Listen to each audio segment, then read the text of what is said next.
Quality should always be taken before quantity, especially if you're gonna drink it. Taking a quick peek at Rotgut. Rotgut is a monochrome platform game that's as simple as it is entertaining.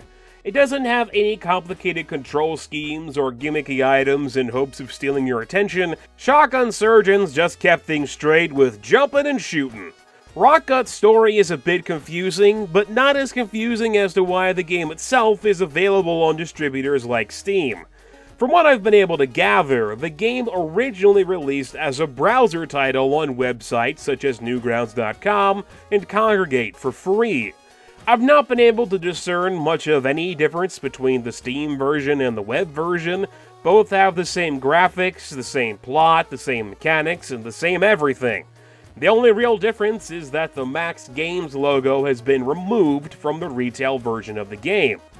The original release was in 2012, and there have been many developers who've taken previous web games they've made and made them into larger and more substantial projects in the past, such as Pesto Force's Super Chibi Night. I was hopeful that this would be the case with Rotgut after seeing that it was released in early access, except it wasn't. Shotgun Surgeons has assured me through emails that the version of the game on Steam is fully finished. The fact that it's in early access is actually a problem they're trying to fix.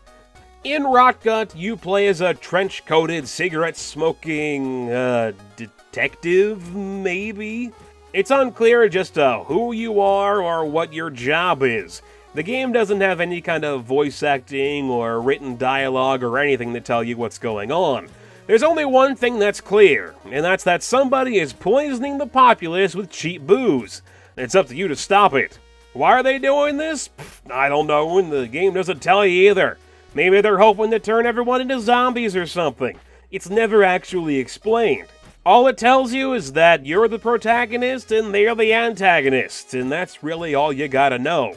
There's nothing complicated in Rotgut from a mechanical perspective. You walk around, double jump, and shoot enemies. There are only 3 types of weapons to choose from in the whole game, with the third being unlocked after a boss fight. You get a pistol, shotgun, and a Tommy gun. The pistol has infinite ammunition, while the other 2 require ammunition to stay useful. Nothing here really stands out, and I quickly began to favor the shotgun due to its high damage output and risk of use. It's the only one that I felt kind of changed up how you had to play the game. The largest problem Rotgut has is its lack of enemy variety.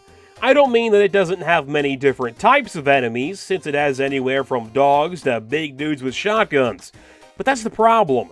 Pretty much every enemy is just a guy with a gun. They all act exactly the same. They'll walk around, only stopping if they see you to fire.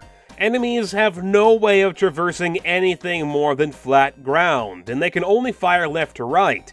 They don't have any kind of grenades or anything to throw over walls either. This makes it easy to kinda cheat them by hopping in and out of their range before they get the chance to really react. I came close to dying maybe once or twice when I got stuck between a shotgun guard and a wall, but with a plethora of vending machines to get health from, I never really had much of a problem, even when fighting bosses.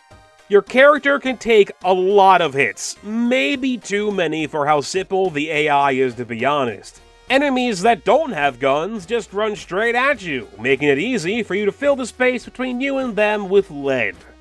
Rotgut's level design is also very straightforward, without much in the way of path variation or secrets to find. With all of that taken into account, I still enjoyed my time with the game. It did originate as a web game, so that explains why it's so short, and it's only available for 99 cents on Steam, and I do feel that it's worth that price.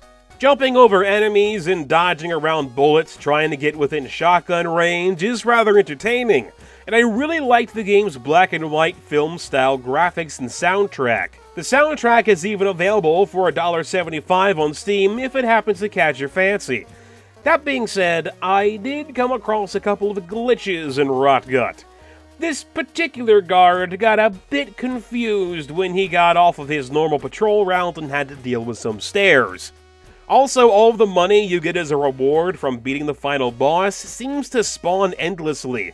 I don't even know why they bother to give you cash as a reward anyway, since it's the end of the game and you don't need it anymore. There's no high score table or even anything to unlock with it.